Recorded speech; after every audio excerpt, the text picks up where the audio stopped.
है ना।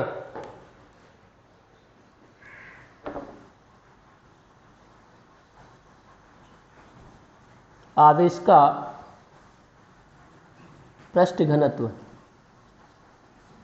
इसी को पृष्ठीय आवेश घनत्व भी कहते हैं हम, वही है ये पृष्ठीय आवेश घनत्व ही है, पृष्ठीय आवेश घनत्व ही है ये, ठीक है। सरफेस चार्ज डेंसिटी जो सिग्मा आप लोग लिखा करते थे वही वाला, उसी को पृष्ठीय आवेश घनत्व आप लोगों ने अभी तक के पढ़ा, उसी का नाम क्या है, आवेश का पृष्ठ घनत्व है, ठीक है। तो डेफिनेशन वही रहेगी। हमको मालूम है कि जब किसी चालक को हम आवेश देते हैं, जब किसी चालक को हम आवेश देते हैं तो वह आवेश जो होता है उस चालक के पृष्ठ पर क्या हो जाता है, समान रूप से फैल जाता है। ये हम पहले से ही जानते हैं, है ना। तो यहाँ पर भी क्या होगा, जब किसी चालक को हम आवेश देंगे तो क्या होगा, वो आवेश जो होगा उस चालक के पृष्ठ पर क्या हो जाएगा, समान रूप से फैल जाएगा, राइट, यस, है ना।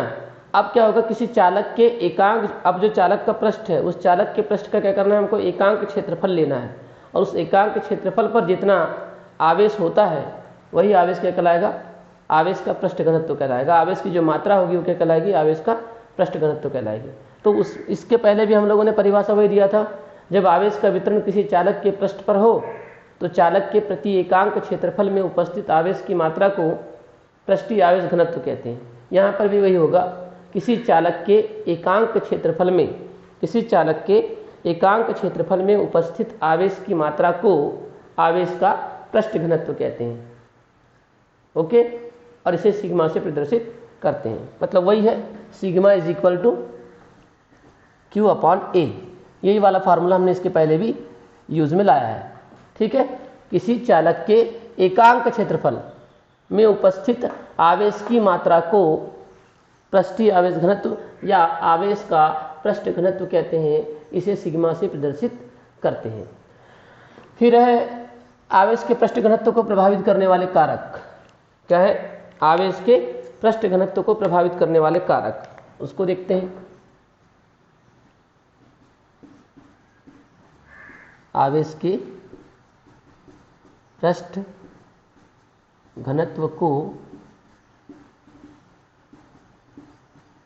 प्रभावित करने वाले कारक, आवेश के पृष्ठ घनत्व को प्रभावित करने वाले कारक कौन कौन से होंगे।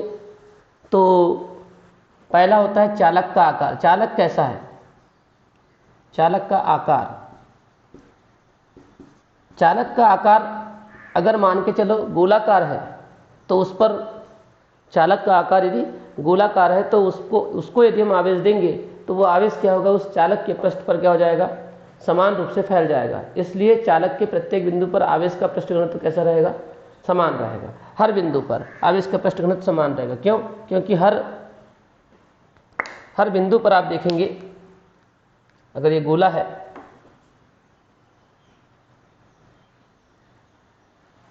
इस तरह से, और इस पर क्या कर दिया आपने, आवेश दिया, देखिए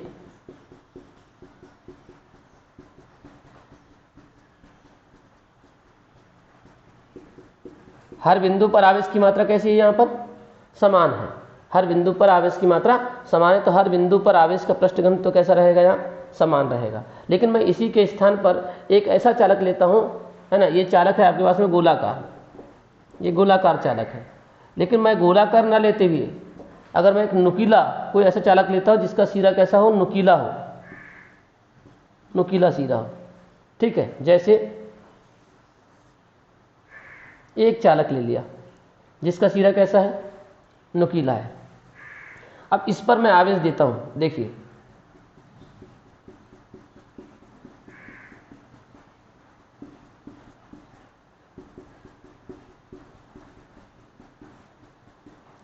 तो आप देखेंगे कि ये जो आपके पास में आवेश है, ये जो आपके पास में चालक है, उस चालक के इधर वाला जो सिरा है, ये वाला जो भाग है, उस पर आवेश की मात्रा सिंगल सिंगल है। लेकिन अगर इस नुकीले सिरे की मैं बात कर लूँ, इस नुकीले सिरे पर क्या हो रहा है, इस नुकीले सिरे पर क्या है, 1 2 3 4, ये नुकीला सिरा कितने आवेश से घिरा हुआ है, कितने आवेश से घिरा हुआ है बताइए, 4 आवेश से घिरा हुआ है, तो उस नुकीले सिरे पर आवेश की मात्रा क्या हो गई, बढ़ गई ना। और जब नुकीले सिरे पर आवेश की मात्रा बढ़ गई तो वहां पर आवेश का पृष्ठ घनत्व भी क्या हो जाएगा, क्या हो जाएगा, बढ़ जाएगा। क्योंकि घनत्व का मतलब होता है घनापन, कहां पर घना है, कहां पर घनत्व ज्यादा है, कहां पर आवेश की मात्रा ज्यादा है। तो किस जगह पर होगी आवेश की मात्रा ज्यादा, इस नुकीले सिरे पर। और जहां आवेश की मात्रा ज्यादा होगी वहां पर घनत्व भी क्या होगा, ज्यादा होगा कि कम होगा, बोलिए, है ना, अधिक होगा कि नहीं होगा। ठीक, तो इस तरह से आपके पास में यदि चालक गोलाकार है तो उसके पृष्ठ पर क्या हो जाता है, आवेश समान रूप से फैल जाता है, जिससे हर बिंदु पर आवेश का पृष्ठ घनत्व कैसा रहता है, समान रहता है। लेकिन यदि कोई चालक कैसा है, चालक है और चालक का सिरा कैसा है, नुकीला है, तो नुकीले सिरे पर क्या देख रहे हैं आप, हर जगह पर क्या है, एक एक एक एक ही आवेश दिख रहा है आपको। लेकिन ये जो नुकीला सिरा है उस नुकीले सिरे पर देखेंगे कि ये नुकीला सिरा 4 आवेशों से क्या हुआ है, 4 धनात्मक आवेशों से क्या है, घिरा हुआ है। इसका मतलब उस नुकीले सिरे पर आवेश की मात्रा क्या है, ज्यादा है। और आवेश की मात्रा जहां ज्यादा होगी वहां पर पृष्ठ घनत्व भी क्या होगा, ज्यादा होगा। राइट, यस और नो।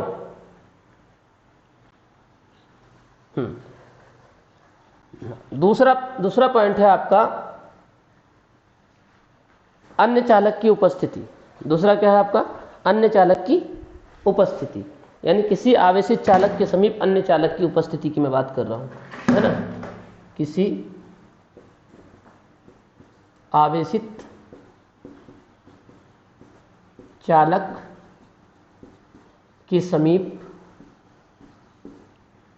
अन्य चालक की उपस्थिति, अन्य चालक की उपस्थिति।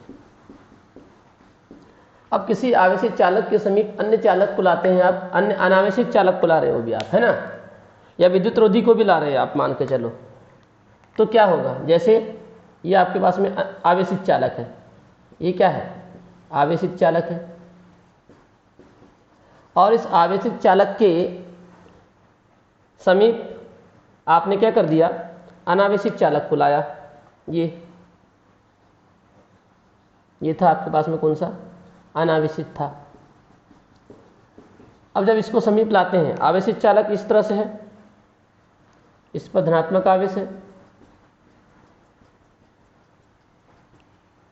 तो इस धनात्मक आवेश के कारण आप लोगों ने पढ़ा स्थिर विद्युत प्रेरण, तो इस अनावेशित चालक पर क्या आ जाएगा, आ जाएगा, इस सिरे पर आ जाएगा ऋणात्मक आवेश और इस सिरे पर क्या आ जाएगा, धनात्मक आवेश आ जाएगा। तो इन दोनों के बीच में क्या लगेगा, आकर्षण बल लगेगा। क्या लगेगा, आकर्षण बल लगेगा। इसलिए हमने इसको बद्ध आवेश भी कहा था, स्थिर विद्युत प्रेरण की घटना में इसको हमने बद्ध आवेश भी कहा था। ठीक है, तो ये जो धनात्मक आवेश है और ऋणात्मक आवेश, इनके बीच में क्या होगा, आकर्षण होगा।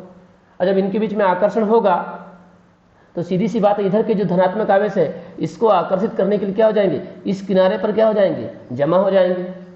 और जब इस किनारे पर जमा हो जाएंगे तो यहाँ पर जो है आवेश का पृष्ठ घनत्व सिग्मा का मान क्या हो जाएगा, अधिक हो जाएगा। समझ गए, इस जगह पर सिग्मा का मान अधिक हो जाएगा। क्यों अधिक हो रहा है, क्योंकि इस ऋणात्मक आवेश को आकर्षित करने के लिए ये इधर के जो धनात्मक आवेश हैं वो इस सिरे की ओर क्या हो जाएंगे, खिसक जाएंगे उसको खींचने के लिए, है ना। बिल्कुल उसी प्रकार से अगर मान के चलो पड़ोसी से झगड़ा हो गया, है ना, तो परिवार का एक आदमी झगड़ा करेगा कि पड़ोसी से, क्या करेगा, मान के तो बाजू वाला पड़ोसी अगर मारने बैठ गया तुम्हारे घर के किसी सदस्य को, तो क्या होगा, तुम लोग जाओगे ना। तो वैसे ही है, इसको आकर्षित करने के लिए इधर के भी धनात्मक आवेश क्या हो जाते हैं, इस ओर आ जाते हैं, और यहाँ पर क्या हो जाता है, बाउंड्री लाइन पर आवेश का पृष्ठ घनत्व क्या हो जाता है, बढ़ जाता है। ठीक है, तो इस तरह से ये चालक को, जो आवेश के पृष्ठ घनत्व को प्रभावित करने वाले कारक आपके पास में दो हैं, चालक का आकार, दूसरा आवेशित चालक के समीप अन्य चालक की उपस्थिति। हमारे काम का है ये नुकीले सिरा, नुकीले सिरों पर आवेश का पृष्ठ घनत्व क्या हो जाता है, सर्वाधिक होता है, और इसी चीज को क्या करना है, हमको अभी करना है। ठीक,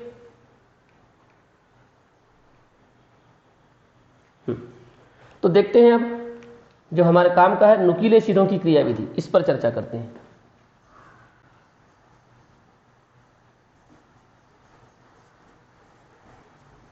नुकीले सिरों की क्रिया। नुकीले सिरों की क्रिया क्या होती है, या नुकीले सिरों की क्रिया विधि से आप क्या समझते हैं? ये सब मैं वान डी ग्राफ जनरेटर के लिए ही पढ़ा रहा हूँ, है ना। इसको समझे बगैर आप वान डी ग्राफ जनरेटर नहीं समझ पाएंगे, इसलिए इसको बताना आवश्यक है। अब नुकीले सिरों की क्रिया विधि का मतलब क्या है? देखो, यह है आपका नुकीला, यह है आपका ऐसा चालक जिसका सिरा कैसा है, नुकीला है, ठीक है जी।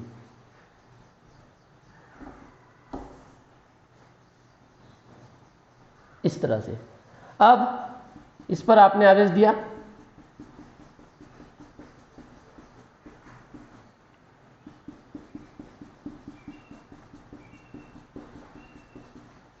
ये हो गया। अब बताइए मुझे, इस नुकीले सिरों पर आवेश का पृष्ठ घनत्व कैसा है? सर्वाधिक है। इस नुकीले सिरे पर आवेश का पृष्ठ घनत्व कैसा है? सर्वाधिक है, ठीक है। और जब आवेश का पृष्ठ घनत्व सर्वाधिक है तो यहाँ क्या होता है, जब वायु के कण इस नुकीले सिरे के संपर्क में आते हैं, वायु के कण जब इस नुकीले सिरे के संपर्क में आ जाते हैं तो वो भी क्या हो जाते हैं? धनावेशित हो जाते हैं। कैसे हो जाते हैं वो? धनावेशित, ठीक है। जब वायु के कण इस नुकीले सिरे के संपर्क में आते हैं तो वो भी क्या हो जाते हैं? धनावेशित हो जाते हैं, ठीक है। तो ये वाला जो वायु का कोई कण आया और वो कैसा हो गया? धनावेशित हो गया। और अब ये भी धन है, ये भी धन है, इनके बीच में क्या लगेगा बताइए? क्या लगेगा इनके बीच? क्या लगेगा? प्रतिकर्षण लगेगा, है ना। तो प्रतिकर्षण बल जब लगेगा तो ये क्या होंगे? ये कहाँ जाएंगे? दूर जाएंगे, है ना। धन है, प्रतिकर्षण बल लगा, कहाँ चले गए? ये दूर चले गए। जब ये दूर चले गए तो ये वाला यहाँ का जो धन था वो कहाँ चला गया? दूर चला गया। तो अब यहाँ की जगह कैसी हो गई? खाली हो गई। और जब यहाँ की जगह खाली हो गई तो क्या होंगे? दूसरे जो वायु के कण होंगे वो कहाँ पर आएंगे? इस जगह पर आएंगे, है ना। दूसरे जो वायु कण हैं वो कहाँ आएंगे? इस जगह को, यहाँ पर, इस जगह को भरने के लिए यहाँ पर आएंगे। और यहाँ पर आने के बाद फिर से क्या होंगे? वो धनावेशित हो जाएंगे। और फिर धनावेशित होने के बाद में प्रतिकर्षण के कारण कहाँ जाएंगे? फिर दूर चले जाएंगे। समझ गए? और यह प्रक्रिया क्या होती रहेगी? निरंतर चलती रहेगी। यह प्रक्रिया कैसी होती रहेगी? निरंतर चलती रहेगी। इस प्रकार क्या हो जाएगी? आवेशित कणों के बाहर जाने की जो प्रक्रिया होगी इसको बोलते हैं संवहन विसर्जन। क्या बोलते हैं इसको? आवेश के बाहर जाने की जो प्रक्रिया है इसका क्या नाम है? संवहन विसर्जन नाम है इसका, ठीक है। और आवेश की जो इस धारा है, ये जो संवहन धारा बहती है, इस संवहन धारा को क्या बोलते हैं? वैद्युत पवन कहते हैं। क्या नाम है इसका? वैद्युत पवन। अगर धनात्मक धारा बह रही है, धनात्मक आवेश वाली धारा बह रही है तो उसको आप धनात्मक वैद्युत पवन कहेंगे। अगर ऋणात्मक वाली धारा बह रही है तो इसको ऋणात्मक वैद्युत पवन कहेंगे। ये बिल्कुल उसी प्रकार से है जैसे आप लोग कभी खेत गए होंगे तो खेत में, या मान के चलो कहीं पर आग लगी होती है ना। आग लगी है मान के चलो कहीं पर, तो आप देखेंगे कि वहाँ पर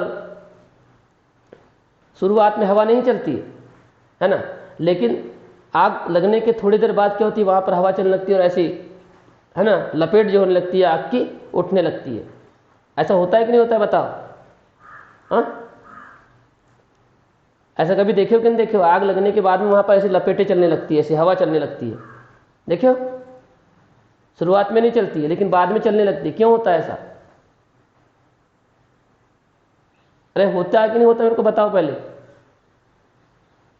हाँ, क्यों होता है? उसका कारण यह है कि आग लगने के बाद में वहाँ की जो हवा हो जाती है वो क्या हो जाती है? गर्म हो जाती है। और गर्म होने के बाद में क्या हो जाती है? वो गर्म हवा हल्की होती है, वो ऊपर उठ जाती है। जब हवा वहाँ के ऊपर उठ गई तो वहाँ पर क्या बन गया? खाली जगह हो गई ना, रिक्त स्थान बन गया। अब उस रिक्त स्थान को भरने के लिए क्या होगी? दूसरी हवा क्या होगी? तेजी से आएगी, क्योंकि वहाँ पर वायु दाब कम हो चुका है, ठीक है। वायु का दाब कम हो चुका, वायु ही नहीं है तो दाब कैसे रहेगा?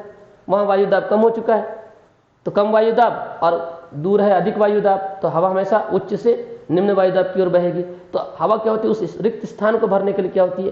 तेजी से आती है। और जब तेजी से आएगी तो सीधी सी बात है, क्या होगी? हवा चलेगी। हवा जब चलेगी तो क्या होगी? आग की लपटें भी क्या होगी? इस तरह से होती है, हिलती है। वहाँ हवा का क्या हो जाता है? अनुभव हो जाता है।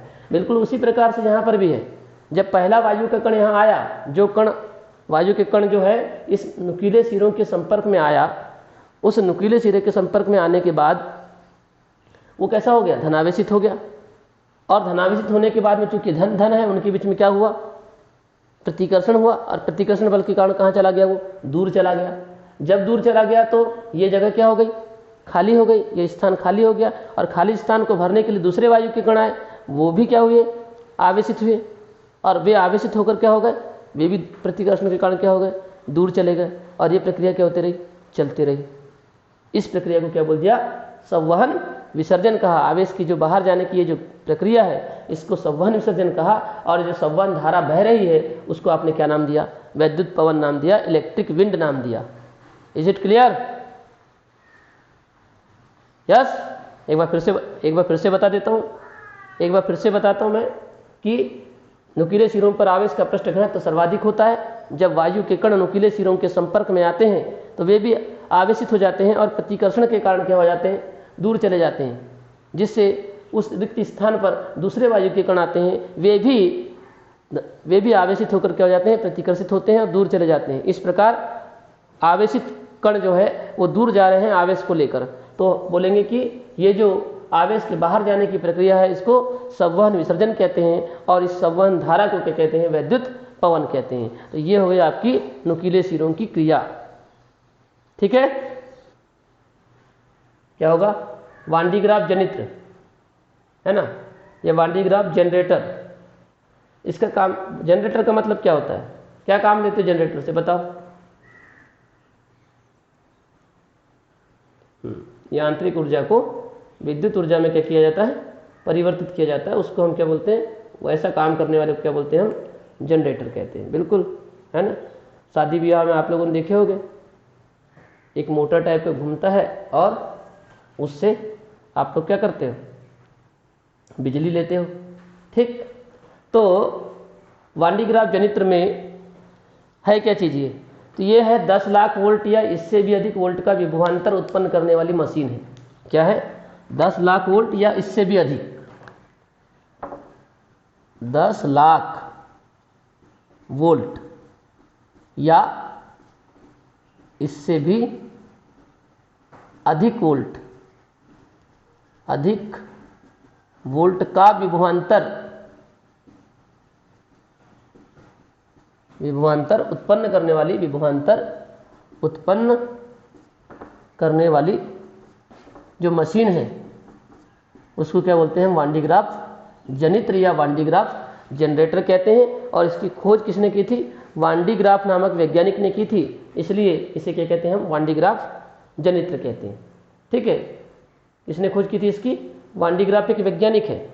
ठीक है, उनके नाम के आधार पर इसको क्या बोलते हैं, हम वांडीग्राफ जनित्र कहते हैं। ठीक, तो ये आपके पास वांडीग्राफ जनित्र हो गया। परिभाषा क्या होगी बताओ, 10 लाख वोल्ट या इससे भी अधिक वोल्ट का 10 लाख वोल्ट या इससे भी अधिक वोल्ट का विभवांतर उत्पन्न करने वाली मशीन जिसका नाम वांडीग्राफ, जिसकी खोज वांडीग्राफ नामक वैज्ञानिक ने की थी, क्या कहलाता है, वांडीग्राफ जनित्र कहलाता है।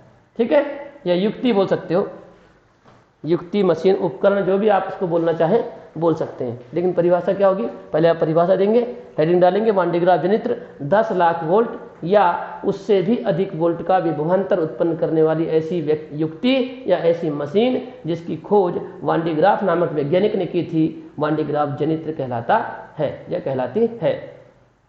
ठीक है, अब इसका सिद्धांत क्या है, ये कैसे काम करती है, तो वांडीग्राफ जनित्र नुकीले सिरों की क्रिया पर आधारित है। किस पर आधारित है, नुकीले सिरों की क्रिया। तो नुकीले सिरों की क्रिया मैंने अभी पढ़ा है आपको, वांडीग्राफ जनित्र नुकीले सिरों की क्रिया पर आधारित है। नुकीले सिरों पर आवेश का पृष्ठ घनत्व सर्वाधिक होता है जिससे वैद्युत पवन चलने लगती है। ठीक है, इतना भर हम लोग को लिखना है। सिद्धांत में क्या लिखना है, ये किस सिद्धांत पर आधारित है, पहला ये किस सिद्धांत पर आधारित है, नुकीले सिरों की क्रिया पर, नुकीले सिरों की क्रिया पर आधारित है। तो हम बोलेंगे वांडीग्राफ जनित्र नुकीले सिरों की क्रिया पर आधारित है या वांडीग्राफ जनित्र का सिद्धांत नुकीले सिरों की क्रिया पर आधारित है। नुकीले सिरों पर आवेश का पृष्ठ घनत्व सर्वाधिक होता है जिससे वैद्युत पवन चलने लगती है। राइट, दूसरा इसकी संरचना पर चर्चा करते हैं, यानी कि नामांकित चित्र और उसी के साथ संरचना, दूसरा पॉइंट हो जाएगा नामांकित चित्र। नामांकित चित्र एवं संरचना। देखो आपको चित्र बनाना है, इसकी संरचना के बारे में लिखना नहीं है। परीक्षा में जब भी आता है नामांकित चित्र, संरचना लिखिए बोलेगा तब आप लिखेंगे। नामांकित चित्र लिख दिया तो उसके नीचे आपको संरचना बताने की आवश्यकता नहीं है। क्यों? क्योंकि संरचना में ही, उसके चित्र में ही आपने क्या कर दिया है, नाम दे दिया है। ठीक है, तो आपको उसका हिंदी वाला पोर्शन लिखने की आवश्यकता नहीं है, थ्योरी वाला पोर्शन। ठीक है, तो देखते हैं इसका नामांकित चित्र बनाते हैं पहले, कैसा होता है, कितना बड़ा होता है। काफ़ी बड़ा होता है आकार में, तो देखें पहले।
दिख रहा है सभी को?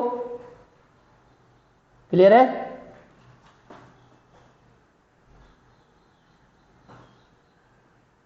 ये इस तरह से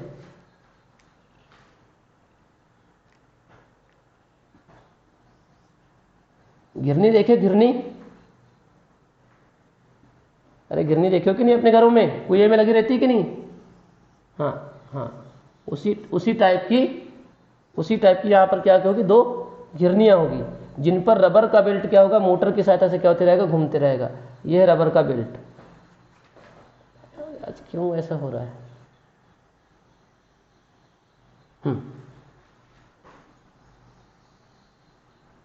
इस तरह से ये घिरनियाँ हो जाएगी, जिसको हम P1 और P2 नाम देते हैं घिरनियों को। पुल्ली जिसको बोलते हैं, इसलिए है ना, पुल्ली बोलते हैं घिरनी को, इसलिए हम P1 और P2 नाम दे रहे हैं। और ये जो है विद्युत रोधी स्तंभ है ना, आपके पास में विद्युत रोधी स्तंभ है। इस विद्युत रोधी स्तंभ को हम नाम देते हैं P और P' नाम दे देते हैं। अभी हम नाम देंगे इसको। और ये धात्विक गोला है, ठीक है, धात्विक गोला। आपकी वो हेडिंग जो थी यहाँ पर क्या थी, नामांकित चित्र। यहाँ थोड़ा सा नीचे लिखते नहीं बन रहा था, इसलिए मैंने उसको उस तरफ बनाया।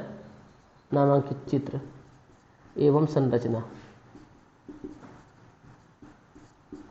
है ना, इस तरह से। और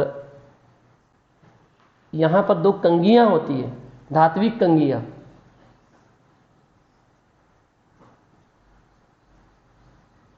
धात्विक कंगियाँ होती है।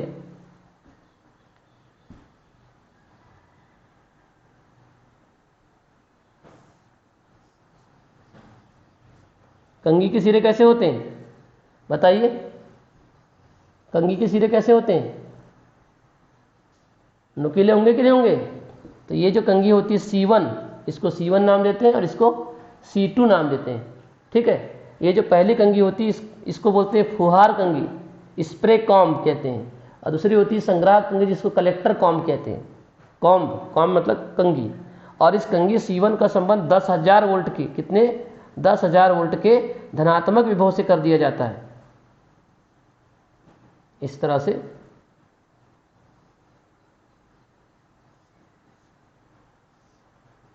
इसको ऐसा भूमिकृत भी कर देंगे, ठीक है। ये कितना वोल्ट है यहाँ पर, 10,000 वोल्ट। 10,000 वोल्ट का धनात्मक विभव, plus minus plus minus plus minus, ऋणात्मक वाला भाग क्या हो जाएगा, यहाँ पर भूमिकृत हो जाएगा, क्योंकि इधर धन दियो तो इधर ऋण वाला भाग भूमिकृत होगा, ठीक है। और बस ये पूरी की पूरी जो व्यवस्था होती है, ये एक लोहे के टैंक में हो जाती है। इसको अब मिटा देता हूँ मैं, मुझे यहाँ एक टैंक बनाना है, एक लोहे का टैंक बनाना है इस तरह से ये। और इस लोहे के टैंक को भी क्या कर दिया जाता है, भूमिकृत कर दिया जाता है। इस तरह से ये आपके पास में व्यवस्था है। ये हो गया आपका वान डी ग्राफ जनित्र, ठीक है। अब देखो जरा एक एक करके क्या क्या है इसमें, है ना, इसमें क्या क्या है आप लोग एक बार फिर से देख सकते हैं। चित्रानुसार वान डी ग्राफ जनित्र की संरचना प्रदर्शित है, जिसमें 5 मीटर व्यास का, इसका व्यास कितना है, इस गोले का व्यास कितना है, 5 मीटर। गोले का व्यास कितना है, 5 मीटर व्यास। 5 मीटर व्यास का धातु का एक खोखला अर्धगोला है। अंदर कुछ नहीं लिखते, ज़्यादा बेकार लगेगा चित्र। यह है 5 मीटर व्यास का धातु का क्या है, ये खोखला गोला है, धात्विक गोला, धात्विक गोला है, ठीक है। जिनको दो विद्युत रोधी स्तंभों के ऊपर रख दिया जाता है। तो ये जो दिख रहे हैं ना, ये P और P', ये हैं आपके विद्युत रोधी स्तंभ। विद्युत रोधी स्तंभ है, मतलब लकड़ी के लगाना है, लोहे के नहीं लगा देना है वहाँ पर, ठीक है। 2 विद्युत रोधी स्तंभ हो जाएंगे, ठीक। और ये जो 5 मीटर व्यास का, 5 मीटर व्यास मतलब समझ रहे हो, जितना बड़ा आपका कमरा होगा, है ना, उससे भी बड़ा एक क्या होगा, ऐसा गोला होगा, खोखला गोला होगा, और उसको क्या करेंगे हम 15 मीटर ऊंचे, कितने मीटर ऊंचे हैं ये कितने मीटर ऊंचे हैं 15 मीटर, है ना, 15 मीटर ऊंचे विद्युत रोधी स्तंभों के ऊपर क्या कर दिया जाता है, रख दिया जाता है। C1 और C2 जो होती हैं, सॉरी P1 और P2 जो होती है, ये घिरनियां होती है। क्या है ये? धात्विक घिरनी, धात्विक घिरनी, जिन दो घिरनियां होती है जिन पर रबर का बेल्ट मोटर की सहायता से घूमते रहता है। तो ये जो दिख रहा है ये रबर का बेल्ट है, ये हो गया रबर का बेल्ट, जो मोटर की सहायता से क्या होते रहता है, घूमते रहता है। जैसे आप लोगों ने देखा होगा, गेहूं पिसाने गए होगे तो गेहूं मशीन देखे हो आपने, उसमें पट्टा घूमते रहता है। धान पिसाने गए होगे, गेहूं पिसाने गए होगे, देखे उसमें बड़े बड़े दो बड़े बड़े क्या रहते हैं, चक्र लगे रहते हैं, और उसके ऊपर क्या होता है, ऐसा पट्टा घूमते रहता है। देखे हो कि नहीं देखे हो? ठीक है, हाँ तो उसी तरह हाँ बिल्कुल उसी तरह से क्या होता है, ऐसा रबर का बेल्ट, वहां पर भी उसी प्रकार का रबर का या कपड़े का बेल्ट क्या होते रहता है, घूमते रहता है। यहाँ पर दो कंगियां होती है C1 और C2, जिनको बोलते हैं धात्विक, इसको धातु की होती है, इसको बोलते हैं फुहार कंगी। क्या बोलते हैं इसको? फुहार कंगी कहते हैं, स्प्रे कॉम्ब कहा जाता है। और जो दूसरी वाली कंगी है, इसका नाम होता है संग्राहक कंगी। क्या नाम है इसका? संग्राहक कंगी, संग्राहक कंगी कहते हैं इसको। ठीक है, और इस फुहार कंगी का संबंध 10,000 वोल्ट के धनात्मक विभव से कर दिया जाता है। कितने? 10,000 वोल्ट के धनात्मक विभव से कर दिया जाता है। ठीक, इस तरह से इसको हम, और देखो धनात्मक कर दिया तो 10,000 देंगे और 10 लाख कमाएंगे।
तो कहाँ तक कहानी बढ़ी थी बताइए? संरचना तो मैंने बता रहा था आपको कि जो फुहार कंगी होती है उसका संबंध क्या कर देते हैं हम, 10,000 वोल्ट के धनात्मक विभव से कर देते हैं। माइक बंद करो सभी लोग। फुहार कंगी का संबंध 10,000 वोल्ट के धनात्मक विभव से कर दिया।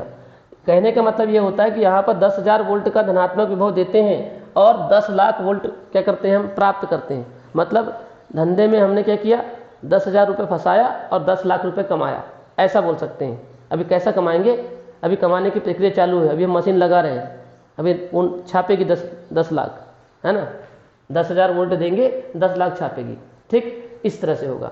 और ये जो संग्राहक कंगी होती है C2, इसका संबंध क्या कर देते हैं, गोले के आंतरिक पृष्ठ से कर देते हैं।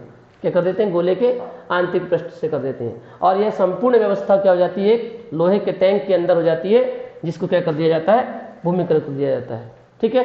तो संपूर्ण व्यवस्था या संपूर्ण प्रबंध या संपूर्ण समायोजन को एक लोहे के टैंक के अंदर व्यवस्थित कर दिया जाता है, रख दिया जाता है, ठीक है। और इस लोहे के टैंक को यहाँ पर मैंने लिखा नहीं, यहाँ लिख देते हैं धात्विक टैंक या लोहे का टैंक, लोहे का टैंक, ये इस तरह से मैंने नाम दे दिया, ठीक है।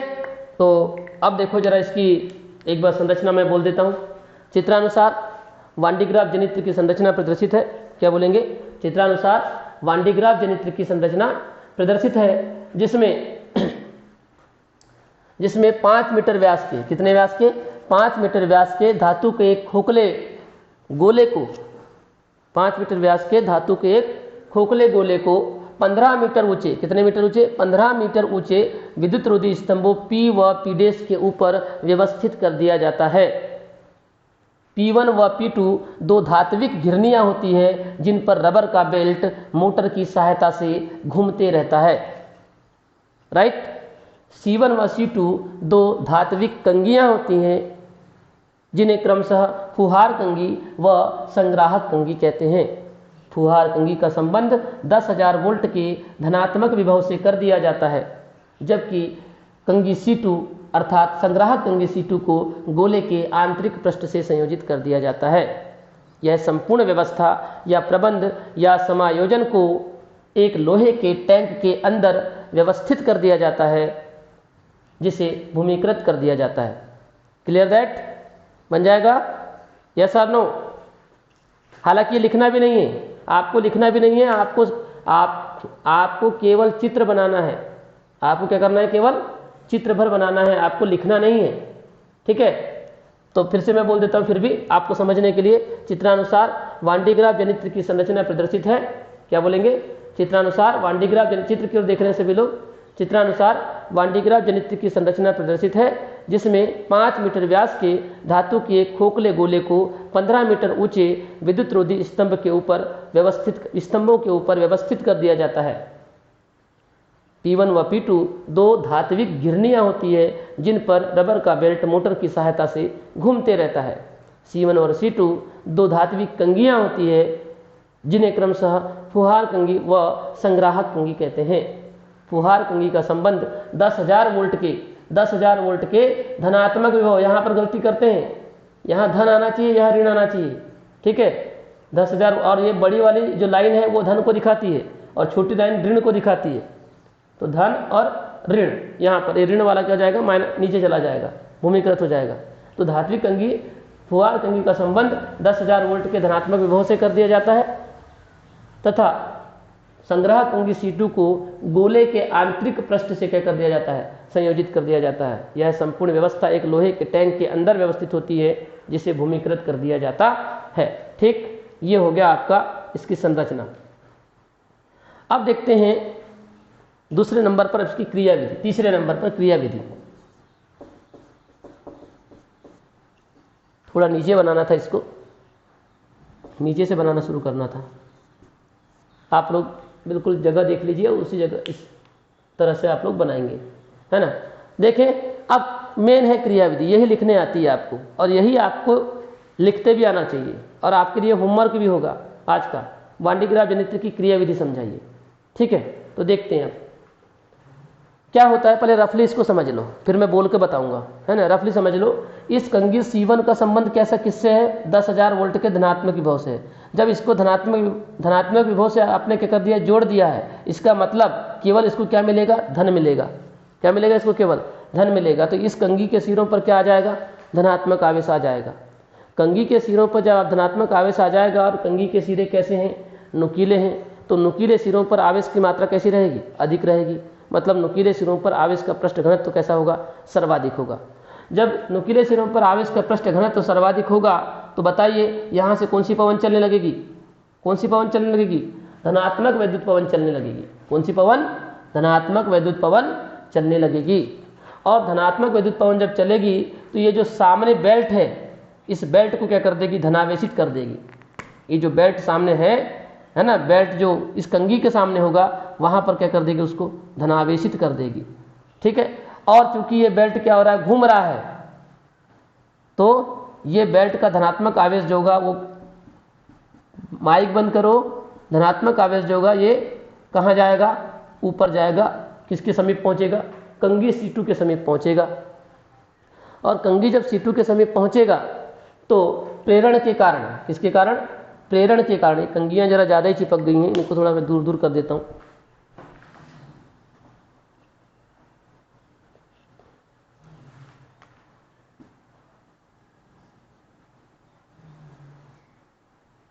ताकि थोड़ा समझ में आए आपको। इस तरह से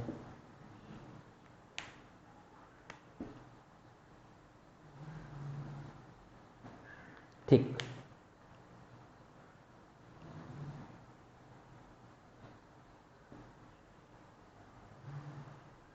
ये हो गया। तो क्या आ गया बताइए, यहां पर धनात्मक, यहां धन, ये धन क्या होता है, ऊपर जाता है और कहां पर पहुंचता है, कंघी C2 के समीप पहुंचता है।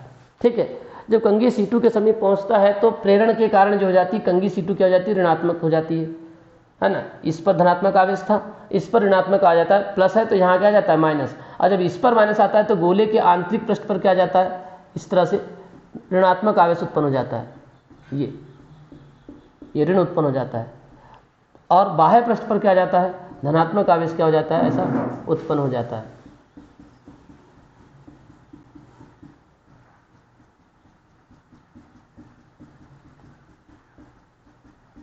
कितना बज गया,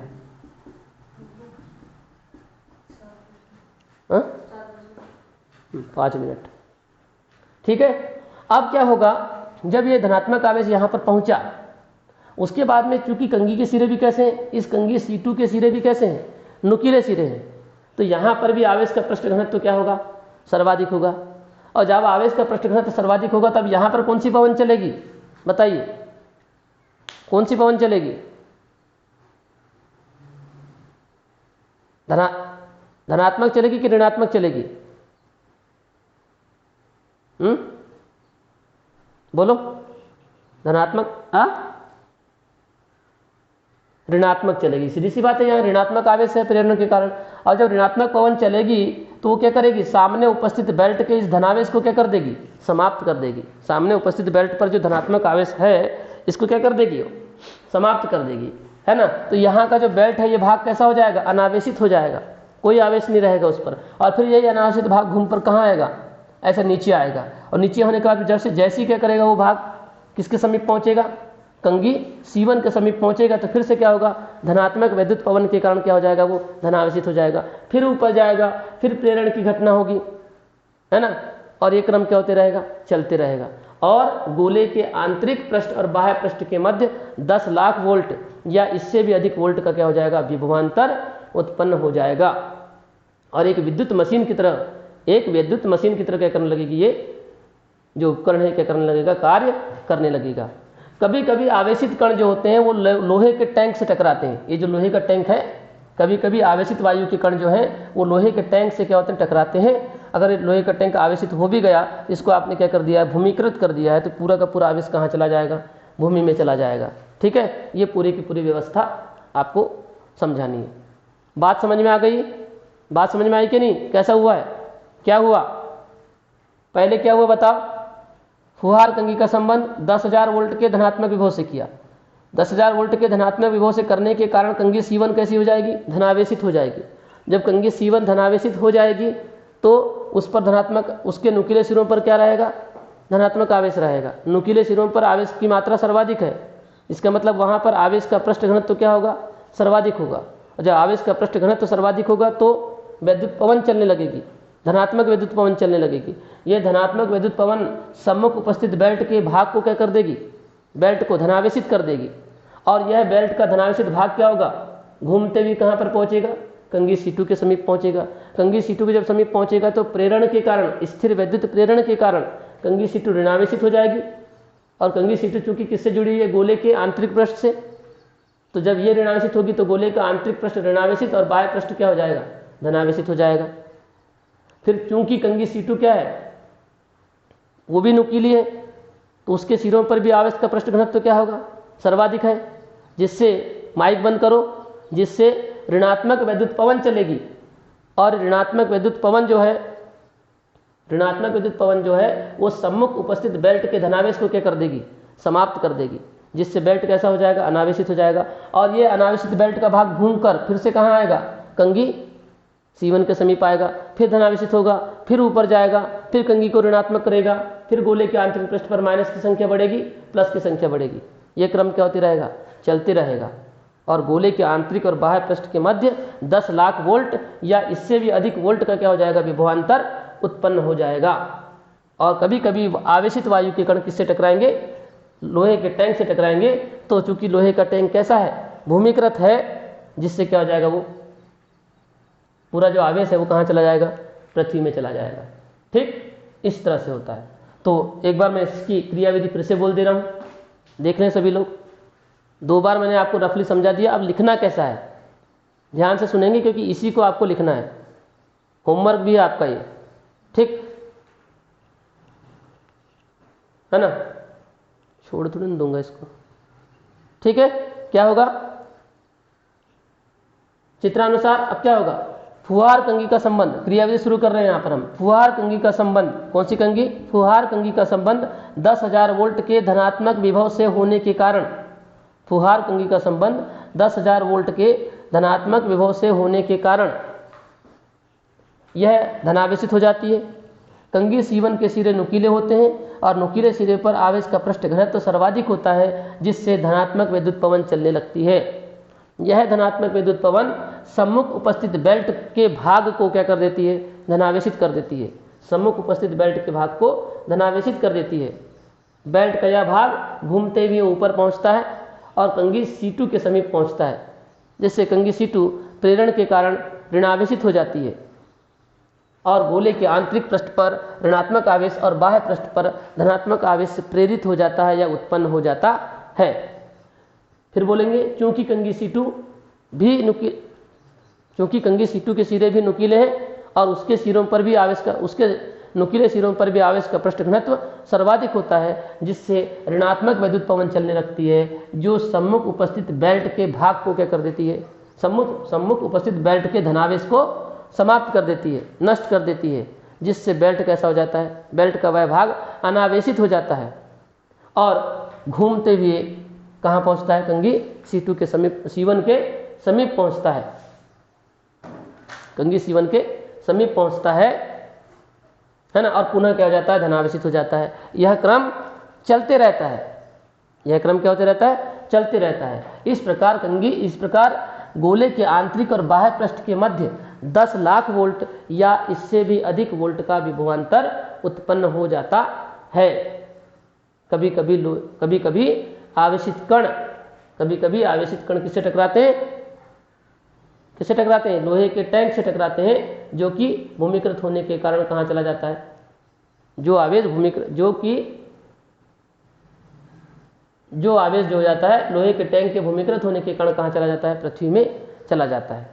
ठीक है, बन जाएगा सबसे, अब बन जाएगा कि नहीं, क्लियर, यस। अब इसके उपयोग क्या है,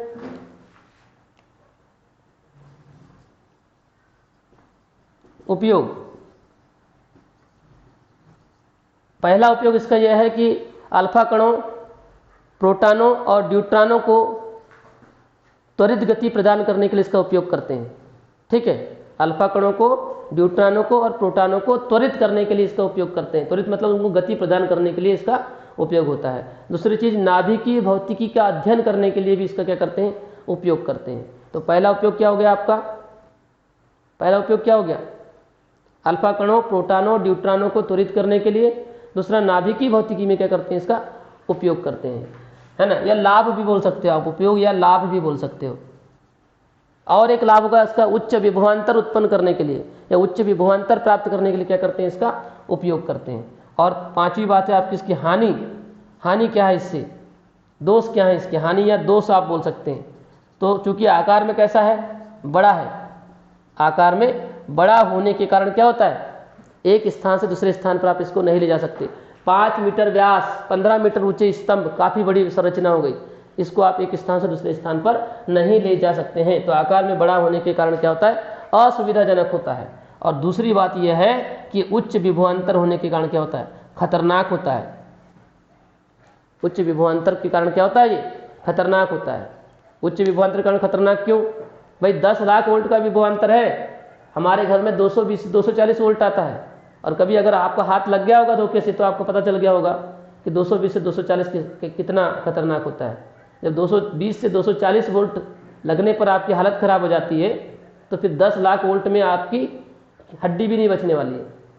ठीक है, तो इतना ज़्यादा वोल्टेज है, तो सीधी सी बात है क्या हो जाएगा, ये खतरनाक हो जाएगा। ठीक, तो ये हो गया आपका वान डी ग्राफ जनित्र के दोष, आकार में बड़ा होने के कारण असुविधाजनक और उच्च विभवांतर होने के कारण क्या हो जाता है, ये खतरनाक होता है। ठीक, और यहाँ पर ये आपका वान डी ग्राफ